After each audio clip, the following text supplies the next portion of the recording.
మన నారా చంద్రబాబు నాయుడు గారు కూడా చిన్నతనం నుంచి కాలేజీ రోజు నుంచి నాయకత్వ లక్షణాలతోటి అక్కడ నాయకుడుగా కాలేజీలో ఉంటూ అక్కడి నుంచి తనకి ఇష్టమని ఈ ఫీల్డ్లో రాణించాలి, నా రాష్ట్రానికి సేవలు చేయాలి, ఇక్కడ ఏమైనా సరే అవ్వాలి అనే అకుంఠిత దీక్షతో అయ్యారు.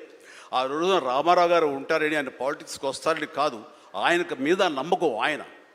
అట్లా ఏ మారుమూలు ఉన్నా నేను ఎట్లయితే యాక్టింగ్ మీద నా నమ్మకంతో నేను ఎలా ఉన్నానో అలాగే నాయకత్వ లక్షణాలతో పాలిటిక్స్లో రావాలి, రాణించాలి, ఇతోధికంగా ఎంతో సేవలు చేయాలని అనుకున్నారు. కాబట్టి నాయకుడిగా, స్టూడెంట్ నాయకుడిగా, విద్యార్థి నాయకుడిగా ఉన్న ఆయన పాలిటిక్స్లో రావడం ఏంటి అనుకోని పరిస్థితుల్లో అవకాశాలు వస్తే వాటిని చేజిక్కించుకుని వాటిని ఆసరాగా తీసుకుంటూ అంచెలంచెలుగా ఎదుగుతూ ఈ రోజున మనం చూసేటువంటి అద్భుతమైనటువంటి ఒక మహానాయకుడిగా ఎదిగారు.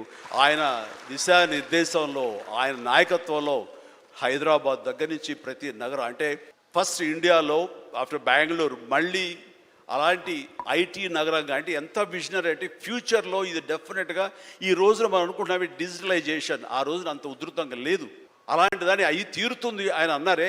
ఆయన మైండ్ సెట్ ఆ రోజున అలా షిఫ్ట్ చేసుకుని దానికి కట్టుబడి ఉన్నారు. కాబట్టి ఈ రోజున ఐటీలో కానివ్వండి, అతను డిజిటలైజేషన్లో కానివ్వండి, ఇదిగో ఈ రోజున ఏఐలో కానివ్వండి, ఆ స్థాయికి వెళ్ళటానికి నాంది పలికినటువంటి పాయనీర్ మన చంద్రబాబు నాయుడు గారు.